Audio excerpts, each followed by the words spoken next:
setelah saya baca buku juga tentang bom mandiri, saya melihat ada hal-hal yang membahayakan untuk akidah sebagai seorang muslim. Ternyata di Islam pun tuh ada kayak gitu, tapi pembahasannya nggak sefamiliar itulah. Jadi di Al-Quran pun mengajarkan kita untuk kita kalau beramal itu sesuai dengan potensi dan bakatnya, kesukaannya, kecondongan hatinya. Kan aktivitas kita di dunia itu berbeda gitu ya, berbeda ruang dengan aktivitas kita soal akhirat, padahal ya itu jadi satu gitu. Semakin kita dekat sama Islam, semakin kita nggak akan ketinggalan zaman sih mas, menurut saya. Halo teman-teman, selamat datang di House of Wisdom bersama gua Saleh Filisando. Ini adalah wadah untuk merangkul multi perspektif dari leaders, profesional, dan change makers untuk dibagikan guna membentuk generasi yang berlandaskan pengetahuan dan kebijaksanaan. Halo Seekers, kembali lagi di House of Wisdom bersama gue Saleh Filisando dengan enlightener kita kali ini yaitu Mas Bagas Rais, salah satu influencer muslim yang sering banget membagikan tips and trick terkait dengan self-development dari pandangan Islam. Kita sapa aja. Halo Mas Bagas, apa kabar? Halo Mas Ando, sehat-sehat Alhamdulillah. Sehat, Mas Ando ya? Juga sehat semuanya? Sehat Alhamdulillah. Semuanya lancar ya Mas ya? Lancar insya Allah. Kegiatan akhir-akhir ini apa mas kebanyakan? Akhir-akhir ini lagi coba ngulik-ngulik lagi buat buku ketiga insya Allah. Wow. Minta doanya semoga bisa segera terbit. Oke, tapi masih berkaitan kayak buku-buku sebelumnya ya, terkait dengan self-improvement dan lain sebagainya. Betul, masih Mas Ando. Oke mas, aku lihat kan Mas Bagas kan sangat aktif sekali ya dalam membagikan hal-hal yang berkaitan dengan pengembangan diri gitu, khususnya dari perspektif keislaman. Nah pertanyaannya adalah apa yang pertama kali membuat Mas Bagas memilih jalur dakwah, aku sebutnya jalur dakwah digital lah ya, sebagai jalan hidup gitu.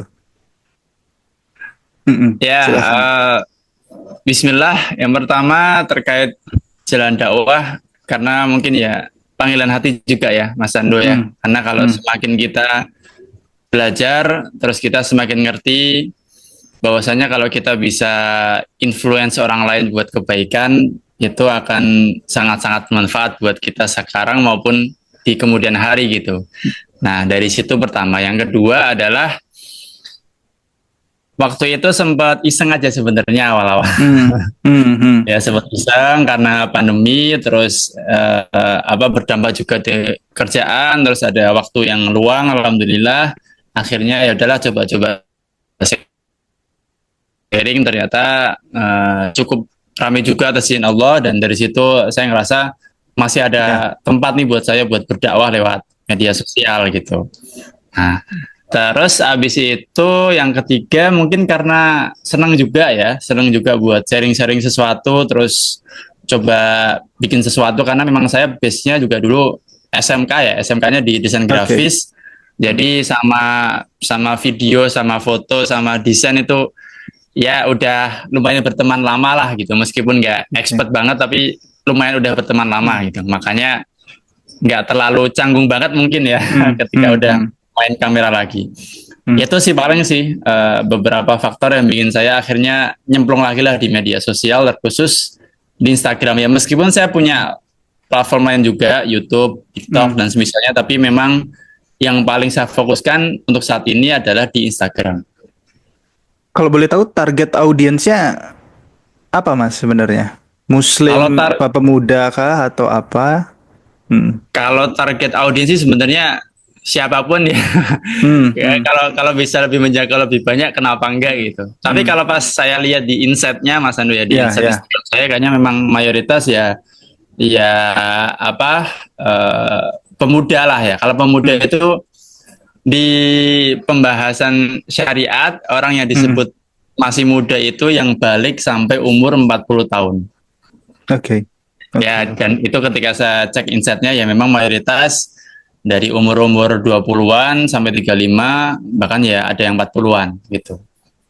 Berarti secara karir sendiri memang udah sangat familiar dengan dunia persosmedan ini ya? Ya, dunia desain, dunia editing dan teman-temannya tuh memang udah nggak asing lah gitu. Tapi kalau boleh tahu sekarang memang full time influencer aktif di sosial media atau ada kegiatan lain? Kalau fokusnya sekarang sih memang yang lebih difokusin ya main di media sosial ya, Hmm, hmm, Mas Ando ya. hmm, Cuman lebih kalau ditanya jadi apa ya, memang jadi musim konten kreator, karena konten kreator itu hmm, kan menghasilkan sesuatu yang bermanfaat menurut saya. Jadi nggak hmm, cuma main di sosial, tapi maksudnya kayak misalnya bikin buku, itu bikin hmm. buku kan di luar Ya, sosial, di luar Instagram gitu gitu hmm. ya.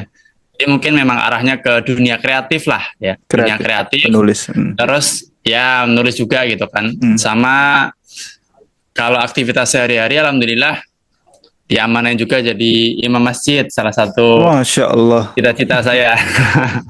Jadi memang saya punya cita-cita pengen jadi imam masjid. Alhamdulillah sudah dimudahkan oleh Allah untuk jadi imam masjid. Ya, ya. Oh, saya baru tahu loh. Keren, keren, keren, keren. Dengan ilmunya yang banyak, masih menyempatkan diri sebagai imam masjid dan jadi cita-cita lagi ya. Iya, itu jadi cita-cita, Mas. Oke. Alhamdulillah. Heeh. Kenapa self development, Mas? Apakah Mas Bagas melihat sesuatu hal yang mungkin perlu diperbaiki oleh anak-anak muda Muslim kita saat ini? Atau mungkin memang Mas Bagas punya sebuah keresahan dari pengalaman pribadi atau lingkungan sekitar? Ya, kalau ngomongin soal self improvement itu kan ya secara bahasanya aja bahwasanya diri kita itu perlu untuk terus-menerus jadi orang yang lebih baik kan, itu ya secara Hmm. umumnya. Nah, cuman kadang kan orang bingung gimana caranya jadi lebih baik. Kalaupun dia mencoba lebih baik, kadang keluar dari jalur Islam padahal sebagai Hmm. seorang muslim. Nah, dari situlah saya jadi punya apa ya, kepedulian gitu ya atas izin Allah untuk membahas self improvement dalam perspektif Islam. Kalau terkait kenapa saya memilih jalur ini, karena yang pertama saya suka baca buku pengembangan diri juga, Hmm. dan dari situ saya ngerasa ini keren ya ternyata ya baca Hmm. buku tuh ya gitu, maksudnya kayak Hmm. pengetahuannya kayak masya Allah jadi luas banget gitu Hmm. kan. Hmm. Kita jadi tahu kisah-kisah orang-orang sukses yang Hmm. nggak akan kenal kita Hmm. tentunya karena Hmm. terlalu jauh. Tapi kita bisa ngelihat mereka, terus bahkan kita bisa tahu bagaimana sih interaksi mereka di kehidupan nyata dengan kisah-kisahnya. Nah dari situ saya kayak, kenapa saya baru baca buku ketika udah gede gini ya gitu. Hmm. Ada rasa Hmm. kayak gitulah. Karena saking luar biasanya, mungkin kan dulu kita Hmm. sering dengar buku adalah jendela dunia gitu Hmm. ya. Hmm. Tapi menurut saya sekarang buku adalah apa ya, bukan cuma sekedar jendela, kayaknya Hmm. pintu deh kayaknya. Kalau jendela kan cuma ngintip doang gitu. Hmm. Tapi kayaknya pintu untuk kemana saja dalam tanda kutip ya dengan buku itu gitu. Nah dari situ saya punya perasaan kayak ini orang harus baca buku sih gitu. Hmm. Hmm. Menginfluen untuk diantaranya membaca buku. Nah ketika saya memperbanyak hal-hal seputar buku, seputar pengembangan diri, ternyata di Islam pun tuh ada kayak gitu, tapi Oke. pembahasannya nggak se apa ya, sefamiliar itulah. Hmm. Misalnya kayak passion ya tentu saja Hmm. nggak ada istilah Hmm. passion di hadis gitu, tapi itu tuh ada gitu, itu tuh ada di Al-Quran pun, Hmm. pembahasan itu tuh ada. Introvert lah, ekstrovert itu di Islam pun Hmm. juga ada, tapi Hmm. pembahasannya nggak pakai kata itu gitu. Hmm. Nah dari situlah kayak pengenlah sharing buat saya improvement. Di sisi lain Mas Ando, Hmm. setelah saya baca buku juga tentang pengembangan diri, saya melihat ada hal-hal yang membahayakan untuk akidah sebagai seorang muslim. Nah, itu yang mungkin jadi poin utama saya gitu. Sebagai Ada Muslim beberapa, ya. ya sebagai Hmm. seorang muslim ada Hmm. beberapa hal yang kayaknya membahayakan kalau kita juga nggak punya barrier gitu ya, Ya. untuk bisa bisa mempelajari itu gitu. Nggak semuanya kita telan mentah-mentah lah gitu. Nah, Benar-benar. dari situlah akhirnya saya gabungkan tuh antara perspektif Islam dan juga buku-buku pengembangan diri secara umum, bahwasanya di Islam juga ada kok pembahasan soal manajemen waktu, di Islam juga ada kok pembahasan soal bagaimana cara jadi growth mindset, di Islam juga ada kok pembahasan soal fixed mindset, kapan kita harus fixed mindset atau enggak. Semua itu tuh ada, cuman bahasanya aja agak berbeda gitu. Ada nggak contohnya, Mas? Misal dari hadis atau dari Quran? Ya, contoh misalnya Allah Ta'ala berfirman di Quran Surat Al-Isra, seingat saya, apa namanya,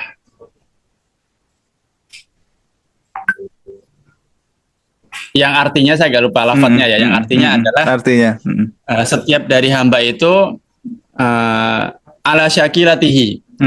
Kulkulnya malu ala syakilatihi. Katakanlah setiap hamba itu beramal sesuai dengan syakilahnya. Syakilah itu ada yang menafsirkan sebagai potensi dan bakatnya. Nah, itu contoh. Jadi di Al-Quran pun mengajarkan kita untuk kita kalau beramal itu sesuai dengan potensi dan bakatnya, kesukaannya, kecondongan hatinya.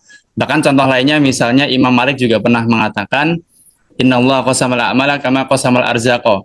Allah itu membagi rezeki kepada seorang hamba. Allah membagi kecenderungan amal seorang hamba sebagaimana Allah memberikan rezeki. Kalau rezeki itu bisa beda-beda, ada yang entrepreneur, ada yang jadi bisnismen, ada yang jadi pegawai. Maka dalam amal pun itu kita bisa beda-beda. Ya, menyesuaikan dengan bakatnya masing-masing. Nah, itu kan sebetulnya ya kalau ditarik ya itu passion lah kalau orang bilang gitu. Nah, di Islam pun ada kayak gitu. Nah, hal-hal seperti itu yang saya fokusin sama Sando gitu.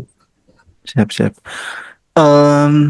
Gini Mas, dari cerita Mas Bagas kan, Mas Bagas suka menulis, kemudian suka dengan membacanya juga. Saya lihat Mas Bagas juga cukup wise untuk tidak menelan semua mentah-mentah, karena kan bacaan itu saling membatalkan kan sebenarnya. Buku satu sama buku dua itu biasanya dia bisa jadi saling bertentangan dan lain sebagainya. Cuman yang aku fokuskan di sini dan aku tertarik sama Mas Bagas itu adalah kemampuan bernarasi. Nah, itu yang nggak banyak loh orang bisa bernarasi, Mas, apalagi membawakan hal-hal yang itu cukup tebal ke hal-hal yang jadi cukup ringan untuk dipahami seperti itu kan. Ya, kalau dari Mas Bagas, buku apa Mas yang mungkin yang paling inilah mind blowing atau yang paling nggak bisa dilupakan dari segala pelajaran Mas Bagas atau buku-buku Mas Bagas yang Mas Bagas baca gitu? Ya, kalau buku sih sebenarnya kalau buku pengembangan diri ya, kalau buku pengembangan diri yang ditulis oleh orang di luar Islam itu di antara buku yang ngena buat saya, bahkan salah satu wasilah saya melahirkan ibu pertama bahkan. Ya, itu adalah bukunya Make Time karya Jack Knapp. Ya, karena buku itu membahas soal bagaimana kita manajemen waktu. Terus saya ketika baca itu benar-benar ngerasa kayak ada hal-hal yang ngena banget buat saya. Dan satu kalimat yang selalu saya ingat adalah mulailah mulailah suatu hari nanti. Saya agak lupa redaksinya, tapi intinya adalah mulailah suatu hari nanti mulailah mencoba untuk mengubah kalimat suatu hari nanti menjadi sekarang. Saya agak lupa lah redaksinya lah. Tapi intinya itu sangat ngena banget buat saya, dan akhirnya dari situ saya melahirkan ibu pertama, yang mana itu ibu pertama mengantarkan saya terus menerus untuk menulis ibu kedua, ketiga, keempat. Terus pas keempat saya akhirnya bikin buku pertama. Terus habis itu ibu kelima dan seterusnya sampai saya bikin buku kedua, dan sekarang kalau nggak salah sampai 15 ibu kan lah kurang lebih. Oh, banyak juga ya Mas ya? Ya lumayan lah. Oke. Gini Mas, ini mungkin masih agak berkaitan ya. Sebenarnya aku sendiri kan melihat karena kita bahasnya self development dan sekitarnya, yang biasanya lebih cenderung ke anak-anak muda ya. Karena aku sendiri melihat anak muda saat ini, itu khususnya Gen Z lah, kita spesifikkan ke Gen Z. Mereka ini kan memang kebetulan lahir di era yang cukup unik Mas. Bahkan mungkin paling unik di antara generasi-generasi muslim yang pernah ada di sepanjang sejarah gitu. Oleh karenanya generasi muda saat ini itu juga punya sifat yang pastinya unik ya. Efek dari akselerasi teknologi dan juga pengetahuan. Mereka punya preferensi tersendiri loh dalam memandang kehidupan itu. Jadi misalnya sekalinya nggak cocok, biasanya nggak cocok banget gitu. Nah, inilah yang terkadang aku melihat menjadi halangan dalam proses dakwah itu sendiri. Nah, oleh karenanya kita itu sebetulnya perlu banget gitu loh, membumikan pembahasan atau pembawaan keislaman itu sendiri. Bahkan mungkin sebenarnya perlu level-levelnya gitu loh. Jadi nggak ujuk-ujuk syariat, gitu kan. Ya. Tapi kalau menurut pandangan Mas Bagas gimana? Karena aku lihat itulah yang jadi apa ya yang sedang dilakukan Mas Bagas kan, membumikan nilai-nilai keislaman gitu. Ya, Bismillah. Yang penting Hmm. kalau pengen kita sharing tentang Islam gitu ya, kita Mm-mm. berusaha untuk memperbanyak mendengar dulu sih Mas kalau saya. Maksudnya kita perlu ngerti yang dibutuhin audiens itu apa gitu kalau dalam Mm-mm. konteks bikin konten gitu ya. Mm. Yang sedang dirasain banyak orang tuh apa, misalnya kayak kecemasan. Ya Mm. kita terima kecemasan mereka dengan cara mereka memandang kecemasan tuh kita perlu menerima dulu. Tapi Mm. habis itu kita baru menyampaikan nilai islaminya. Itu yang Mm. saya pahami ketika Ya. saya pernah tanya ke seorang penulis juga. Mm. Jangan di awal, ibarat kata kalau kita bikin postingan gitu ya, ibarat Mm. kata lah kalau kita bikin postingan, di halaman 1, 2, 3 itu jangan langsung memberikan intelijensi penulis. Oke. Karena pembaca itu intelijensinya beda dengan penulis gitu. Oke. Jadi ya kita terima perasaan mereka dulu, kayak misalnya nggak apa-apa kok kamu gampang capek, wajar dan sebagainya. Tapi Mm. habis itu jangan lupa untuk memberikan intelijensi sang penulis, kayak misalnya kita baru. Tapi ingat kalau Mm. kamu misalnya dikit-dikit capek pindah-pindah ya mau sampai kapan? Sedangkan Mm. namanya hidup kita pasti akan menemukan ujian sebagaimana Allah Ta'ala berfirman. Nah, Mm. jadi Mm. orang akan lebih dia ngerasa bahwa perasaannya diterima dulu baru Mm. dinasihatin. Nah, sedangkan yang mungkin kadang langsung bikin orang nggak pas adalah kita belum menerima perasaan mereka, tapi kita langsung bilang kamu tuh salah gitu. Mm. Mm. Mm. Mm. Itu sih kayaknya sih ya kalau Oke. Mm. misalnya soal tadi terkait Mm. perasaan-perasaan Gen Z dan semisalnya gitu. Tapi tetap kita harus apa ya namanya ya, harus kasih tahu mana yang benernya, karena Mm. meskipun itu bikin sakit hati, nasihatnya nggak pas, Mm. karena kita nggak pernah tahu nasihat kita itu Mm. kenanya buat dia kapan, kan kita Mm. nggak tahu. Mm. Mm. Mm. Tapi Mas Bagas sendiri di tim ada tim ya Untuk dalam saat pengelola. ini masih Superman. Oh, Superman, Everything Officer. Iya. Iya, iya, iya, iya, iya. Alhamdulillah Oke, masih oke. Superman. Eh, Selanjutnya adalah hari ini tuh kan banyak sekali ya Mas ya anak muda Muslim itu yang sering gelisah mungkin ya. Sebenarnya mereka ingin jadi pribadi yang lebih baik dalam hal keagamaan, tapi takut kehilangan beberapa target yang itu lebih ke keduniawian gitu. Nah, contohnya misal Hmm. ilmu dunia dan ilmu keislaman. Karena mungkin kita sering melihat adanya dikotomi-dikotomi yang dilakukan akhir-akhir ini. Yang akhirnya mungkin banyak membuat anak-anak muda saat ini tuh melihat dua hal ini tuh saling bertentangan gitu loh, berbeda ini. Tapi bagaimana sih sebenarnya Islam gitu ya sendiri memandang keilmuan dunia dengan ya keilmuan keislaman dan keilmuan dunia itu gitu. Ya, sebenarnya itu memang apa ya, pemikiran-pemikiran yang semakin menyeleneh lah di zaman-zaman sekarang. Hmm. Seakan-akan Hmm. aktivitas kita di dunia itu berbeda gitu ya, berbeda ruang dengan aktivitas kita soal akhirat, padahal ya itu jadi satu gitu, Ya. itu jadi satu. Nah, terkait soal apa namanya, misalnya kalau mau semakin dekat sama agama katanya malah dunianya nggak dapat. Ya itu mungkin pemikiran mereka saja yang mungkin belum nyampe hadis yang mengatakan bahwasanya barang siapa yang menjadikan dunia itu orientasinya justru farakallahu alaih, maka Allah akan pecah belah urusannya. Allah akan bikin urusannya itu tambah hancur malahan sebenarnya. Oke. Dan barang siapa yang menjadikan akhirat itu adalah hamahnya, ya semangatnya, maka justru Allah akan mengumpulkan perkara dunia dan akhiratnya. Nah, Oke. Dunia dan akhirat jadi di ya. sini kan, iya, jadi di sini kan justru udah clear gitu ya pembahasannya soal dunia dan akhirat tuh.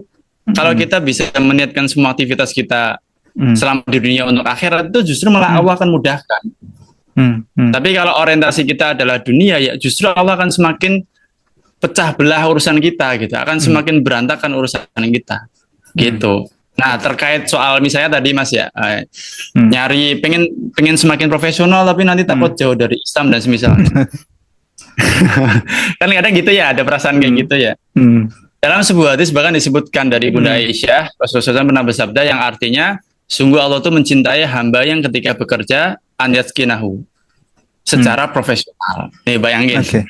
Jadi sebagian orang bahkan menganggap profesionalitas dalam bekerja itu tuntutan dari atasan gitu kan ya.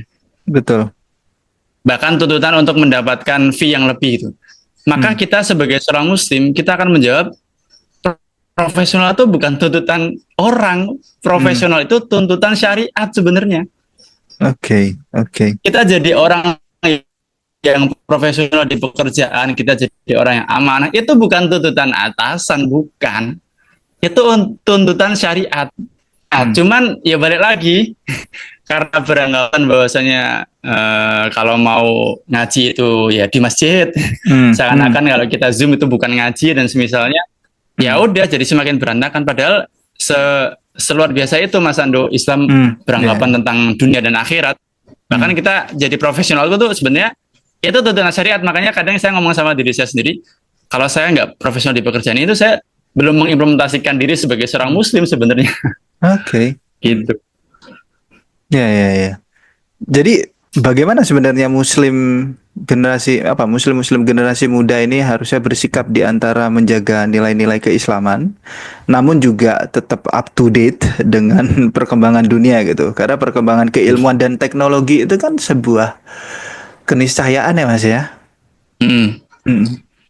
Ya sebenarnya semakin kita dekat sama Islam, semakin kita nggak akan ketinggalan zaman sih Mas, menurut saya. Oke, kenapa tuh?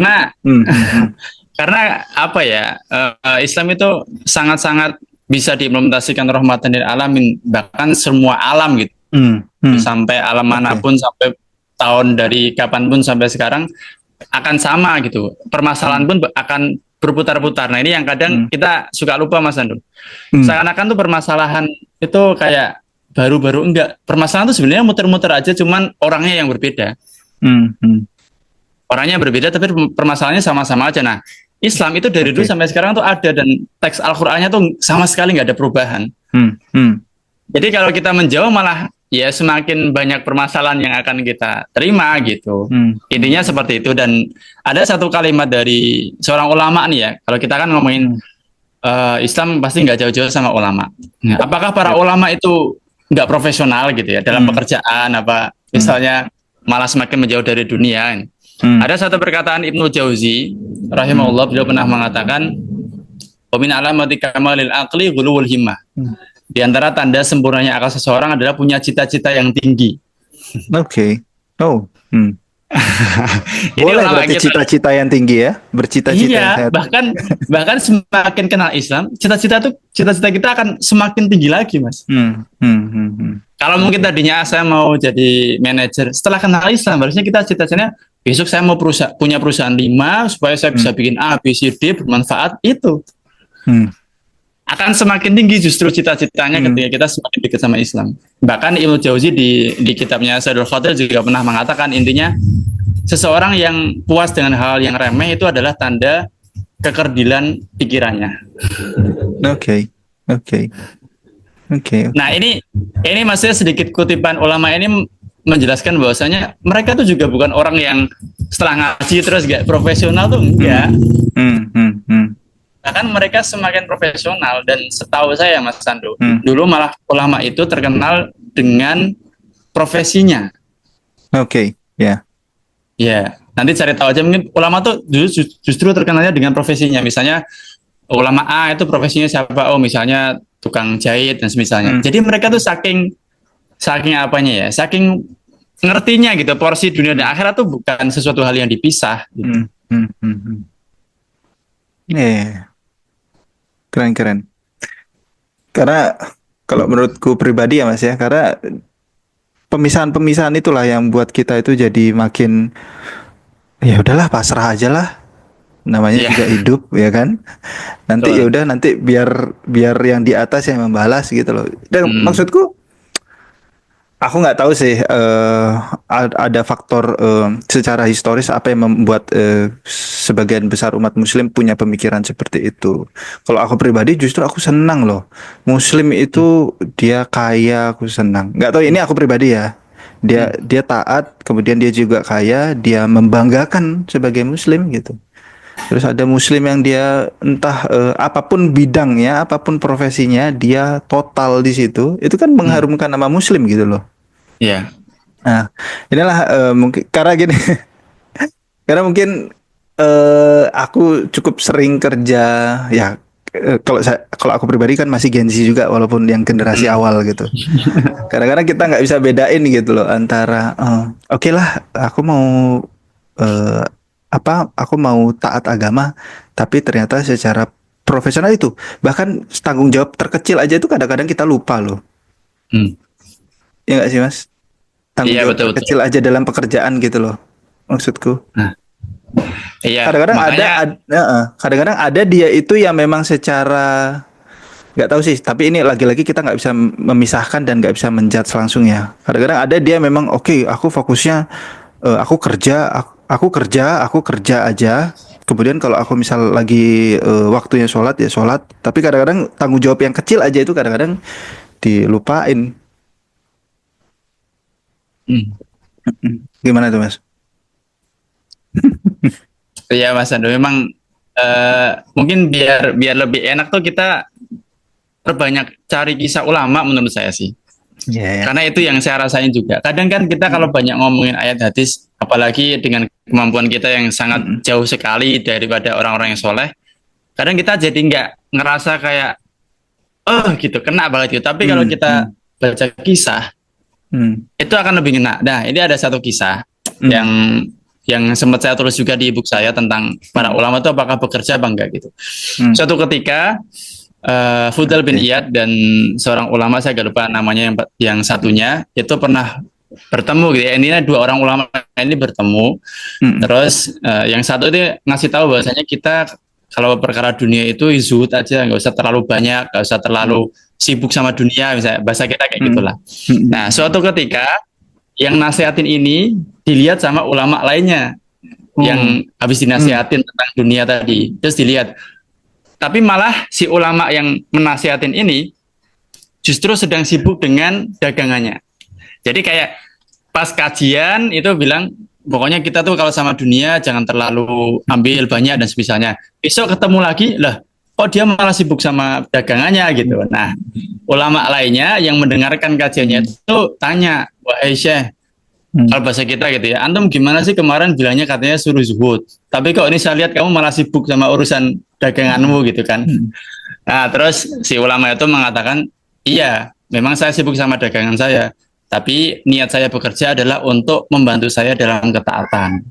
Nah itu diantaranya. Jadi kalau misalnya kita kuat, kita finansialnya bagus, bahkan kita bekerja secara profesional, itu kita akan semakin bisa memberikan value kita sebagai seorang muslim. Nah, disebutkan sebagian ulama juga misalnya gini Mas Ando, orang yang kerjanya nggak profesional itu akhirnya dia mau nggak mau harus mencari pekerjaan yang penting menerima dia, bukan dia yang memilih tapi yang penting menerima kan gitu ya. Oke. Misalnya kayak tadi Mas Ando bilang, ya adalah yang penting saya kerja apapun lah, karena sekarang juga kerja susah. Kenapa? Karena kita nggak berusaha untuk profesional. Jadi kita yang mencari pekerjaan bukan pekerjaan yang dalam tanda kutip menerima kita gitu. Akhirnya apa? Akhirnya kalau di pekerjaan itu misalnya ada hal-hal yang haram, itu banyak sekali yang akhirnya menerima, ya udahlah daripada gue kerja gitu. Nah, para ulama menjelaskan kalau kita nggak profesional, itu memang bikin agama kita semakin rendah. Kenapa? Karena kita nggak bisa milih, kita nggak bisa ngasih opsi, kita nggak bisa nolak. Nah, karena ya udah kita kalah gitu loh, kita kalah banget. Makanya justru para ulama tuh bilang, ya kalau kita kerja jadilah profesional, biar kita bisa nolak. Kalau ada yang nggak tepat kan kalau kita profesional, saya nggak bisa ambil job itu. Nah itu kan karena kita punya nilai gitu. Tapi kalau kita nggak punya nilai, saya nggak bisa Pak ambil job itu, ya memang nggak apa-apa Mas. Kalau kamu nggak mau saya cari yang lain ya gitu. Nggak punya daya tawar sebagai muslim. Betul. Jadi kita nggak punya pilihan. Ada orang bilang, ya udahlah ini pilihan kita, enggak. Pilihan itu lebih dari satu. Kalau cuma satu-satunya itu tuh namanya bukan pilihan. Itu mau namanya pasrah itu. Kita nggak berdaya. Iya benar. Nah, lalu gini Mas, bagaimana menurut Mas Bagas Islam dalam memandang uang dan harta? Apakah dua hal ini adalah hal yang perlu kita jauhi karena melalaikan? Ada potensi untuk melalaikan gitu.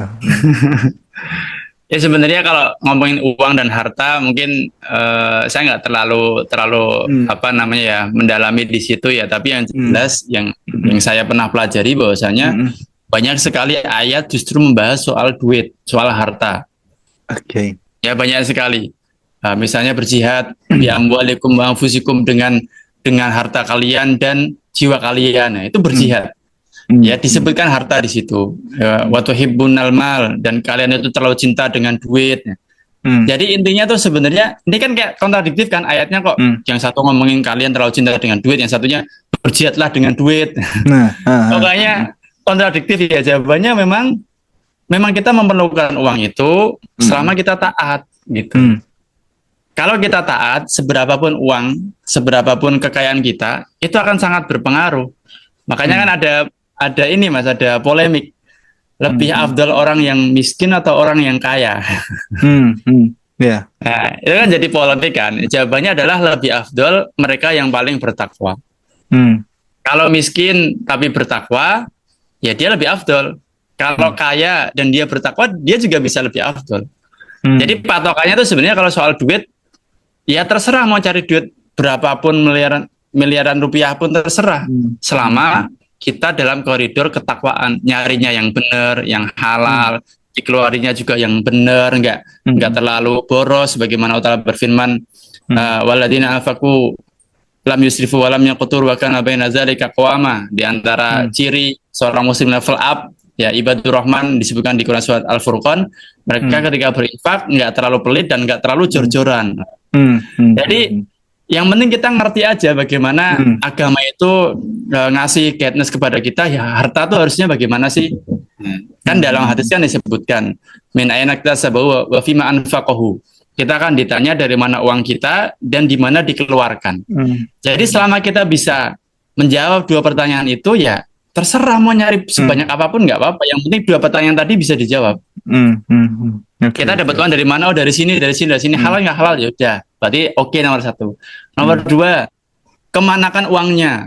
Ya, saya buat infak, saya buat beli laptop bagus supaya kerjaan saya lebih beres misalnya gitu kan. Saya beli apalagi NMAX karena pekerjaan saya jauh, jadi saya biar nggak terlalu capek bisa ibadah lagi, badannya karena seger. Saya beli mobil supaya saya nyaman, nggak terlalu panas, akhirnya saya bisa lebih sehat. Itu nggak masalah selama kita bisa jawab dua pertanyaan itu.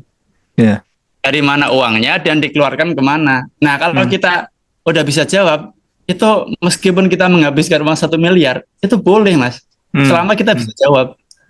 Nah yang jadi permasalahan adalah kadang sebagian orang beli tas harga 1 miliar. Kira-kira jawabnya gimana itu? Kalau besok ditanya di akhirat, kemana kamu keluarkan? Beli tas 1 miliar ya Allah, buat apa? Kan susah jawabannya. Oh, buat supaya saya terlihat keren. Nah, itu bukan jawaban yang aman gitu. Intinya tuh kita bisa ngerti kita dapat uang dari mana dan dikeluarkan kemana, dan kita bisa jawab itu besok. Nah, kalau bisa jawab aman, udah nggak masalah. Soal duit dan macam-macam itu nggak ada masalahnya. Oke. Kalau boleh tahu Mas Bagas kan nulis buku ya? Udah ada 2. Itu apa aja? Judul yang pertama sama yang kedua? Dan tentang yang pertama itu remake, saatnya menata ulang diri. Itu satu roadmap yang saya ambil dari Quran surah Al-An'am. Jadi sedikit informasi Mas Ando. Setiap buku saya itu ada roadmapnya, dan setiap roadmap itu saya terinspirasi dari ayat Al-Quran. Jadi yang pertama remake itu dari ayat Al-An'am ayat 54 seingat saya. Wa may ya'mal minkum su'an bi jahalah tsumma taba min ba'dihi wa aslaha fa anahu ghafurur rahim. Barang siapa yang berbuat kesalahan karena bodoh, kemudian dia bertobat dan memperbaiki. Nah, dari situ saya ambil benang merahnya. Oh, orang kalau salah akhlaknya kurang baik itu karena pasti kesalahan dan dia kurang pengetahuan. Setelah itu orang setelah melakukan banyak kesalahan, dia sadar, akhirnya dia bertaubat. Nah, ternyata taubat itu nggak cuma berhenti melakukan kemaksiatan atau kesalahan, tapi wa aslaha, ada perbaikan. Nah, di buku saya bahas. Yang pertama adalah soal kesadaran, yang kedua adalah soal bagaimana kita memperbaiki, dan yang ketiga adalah soal mengambil jalan impian kita. Jadi, itu roadmap buku pertama. Roadmap buku kedua itu, roadmap buku kedua dari hadis. Dan beberapa referensi, ya kisah-kisah orang soleh. Judulnya adalah Restart. Ya, itu berarti nyambung gitu ya? Sebenarnya nggak nyambung sih Mas, tapi Heeh. judulnya memang saya samakan mungkin jadi series. Makanya yang ketiga ini Oh, juga gitu. depannya ada Oke. re-nya juga. Oke, oke, oke. Itu buku kedua soal kecemasan. Hmm. Restart judulnya, saatnya menata ulang pikiran dan berdamai dengan kecemasan. Hmm. Saya ambil roadmap-nya adalah ketika melihat kisah orang soleh, setiap kali mereka menemukan hal-hal yang membuat mereka cemas, mereka akan membaca ayat atau hadis, kemudian kecemasannya akan berkurang, Hmm. gitu. Contohnya misalnya ketika Abu Bakar As-Siddiq ketika di Gua Hira sedang dikejar, kemudian Rasulullah SAW mengatakan, la tahzan innallaha ma'ana, ada dalam Al-Quran. Setelah itu Abu Bakar As-Siddiq jadi lebih tenang. Itu satu roadmap yang saya lihat di setiap orang soleh. Setiap kali mereka menemukan kecemasan, mereka akan membaca ayat atau hadis yang berkaitan dengan itu, Hmm. dan kecemasan mereka akan berkurang. Nah, roadmap itu saya pakai di buku yang kedua. Hmm. Itu. Nah, yang buku ketiga masih rahasia. Oh, gitu. Oke, oke. Kenapa disebutnya roadmap, Mas? Roadmap buku pertama, roadmap buku Hmm. kedua. Heeh. Ya Saya karena masih belum nangkep. uh, Itu kayak jadi semacam, kayak mm, itu semacam perjalanan gitu kah? Jadi kalau kamu mau di level pertama begini, kemudian nanti di perjalanan selanjutnya begini, atau gimana sih? ya maksudnya itu Mm. buku saya kan ada 3 bab misalnya gitu ya. Mm-mm. Nah, bab 1, 2, 3 itu akan berusaha nyambung terus gitu. Oke, heeh, Kan kadang ada buku yang bisa kita baca lompat-lompat gitu kan. Nah, tapi oke, saya heeh. berusaha untuk mengambil satu benang merah. Jadi Mm-mm. contohnya kayak kecemasan tadi.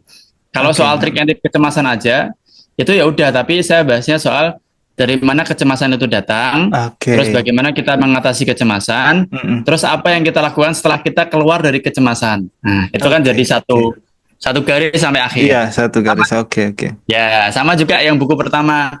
Kita salah Mm. karena kita bodoh, terus kita sadar, habis Mm. kita sadar kita memperbaiki. Kalau kita Mm. udah baik, kita harus ngapain? Nah, itu ada Mm. juga di buku pertama gitu. Oke, oke, oke. Bisa dibeli di mana bukunya? Nanti minta Di ininya ya, Gramedia udah linknya. ada, Mas. Oh, Gramet. Oke. Ya, di Gramedia udah ada. Seluruh Indonesia insya Allah udah ada. Hmm, oke. Saya nanti malam mau ke Gramet kebetulan. Oke, oke Mas.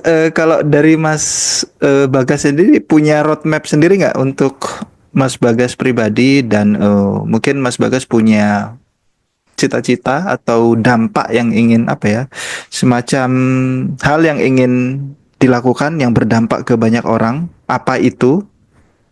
Bisa dikasih tahu nggak?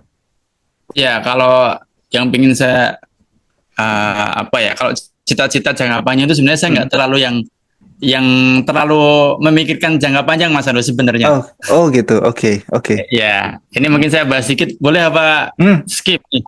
Nggak apa-apa, serius. Mm-mm. Karena Ya, kebetulan jadi kalau saya yang versi long term, saya itu suka. ah, Nah, saya tapi perlu perlu POV lain ya. oke.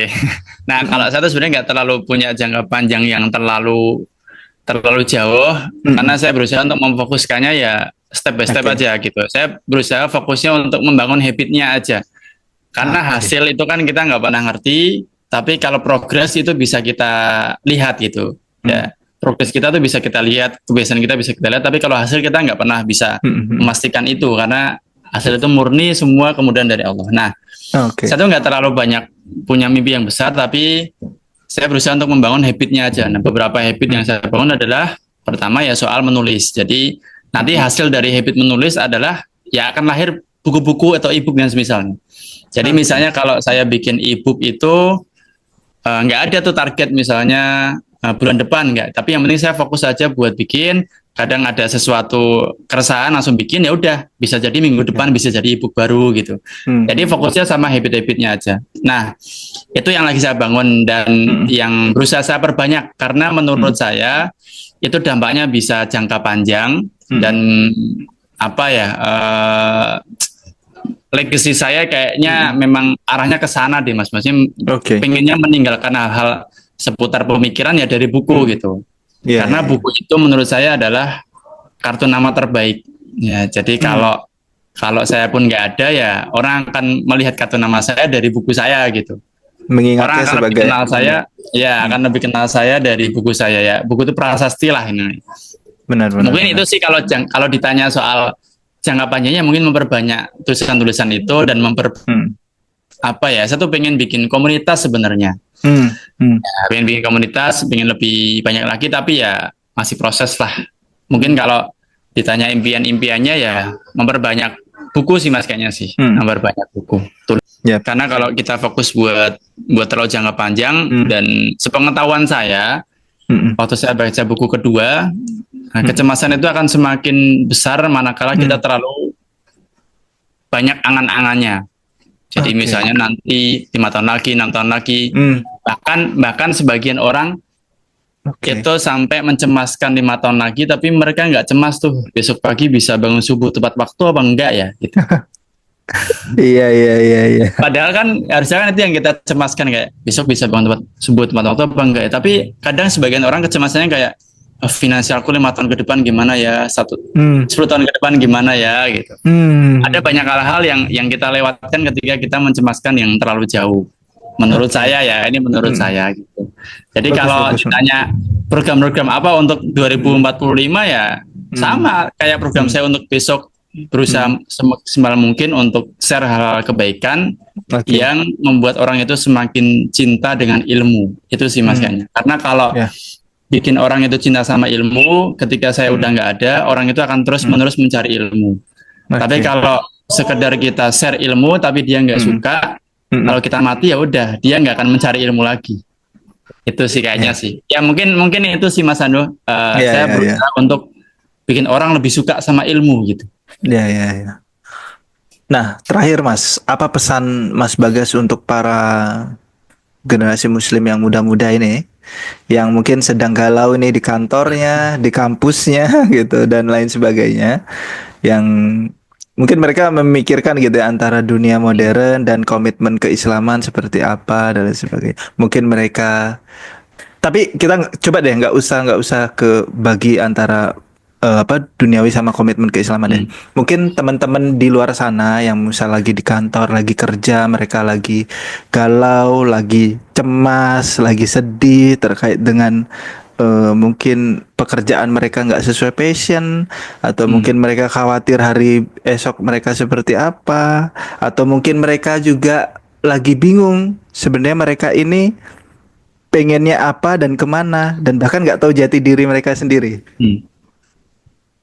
Ya, wah terlalu deep sekali kayaknya ya. Mungkin kalau pesan buat saya pribadi dan juga teman-teman di sana, laqad khalaqnal insana fi kabad. Allah itu menciptakan kita dalam kondisi susah payah. Memang kalau perkara dunia itu nggak ada yang sempurna. Kalau perkara dunia ada yang ideal, ada yang sesuai banget sama apa yang kita pengenin dan selalu tercapai. Terus apa gunanya surga? Di surga itu disebutkan fiha ma tashtahil anfus wa talazzul a'yun. Di surga itu isinya adalah semua yang menyejukkan mata dan semua yang menyejukkan hati. Berarti sebaliknya, selain di surga pasti akan ada hal yang nggak menyejukkan mata, akan ada hal yang nggak menyejukkan hati. Ya karena memang itulah dunia dan itulah surga, bedanya di situ memang. Makanya pesan saya buat teman-teman semuanya adalah, intinya kan kita bagaimana supaya bisa lebih sabar gitu ya untuk menghadapi segala ujian ini. Dan Allah Ta'ala berfirman di surah Al-Kahfi, wa kaifa tasbiru ala ma lam tuhitu bihi khubra. Bagaimana kita bisa sabar menjalani kehidupan ini kalau kita nggak pernah tahu ilmunya. Dan ilmu tentang kesabaran itu cuma bisa didapatkan ketika kita semakin dekat sama Allah. Kalau semakin mikirin tadi soal tadi yang Mas Ando sebutin ya, mikirin soal orang lain, mikirin soal kehidupan orang lain, bandingin di orang lain, karir orang lain, kata sebagian ulama, zikruna sidaun wa zikrullahi dawaun. Ingat manusia itu penyakit, ingat Allah adalah obatnya. Ya. Jadi kalau kita semakin ingat Allah, semakin kita dapat obat, semakin hati kita berbeda gitu ya. Dan insya Allah dengan seperti itu kita akan menjalani kehidupan yang mungkin buat sebagian orang itu terlihat susah, tapi kita akan menjalaninya dengan lebih tenang, lebih sabar, dan lebih yakin akan ada akhir yang baik ketika kita bersabar dan senantiasa mendekatkan diri kepada Allah. Gitu sih Mas Andi. Terima kasih Mas Bagas atas waktunya ya kurang lebih Sama-sama. sejam ya. Semoga apa yang Mas Bagas sampaikan bisa bermanfaat dan sesuai dengan apa yang Mas Bagas inginkan ya, cita-citakan yaitu apa? Supaya orang-orang suka dengan ilmu ya. Ya. Itu aja Mas Bagas. Terima kasih sudah datang di House of Wisdom. Sampai Terima jumpa kasih Mas lagi Ando. di hari-hari lainnya. Ya, Mas, mohon maaf juga kalau banyak salahnya.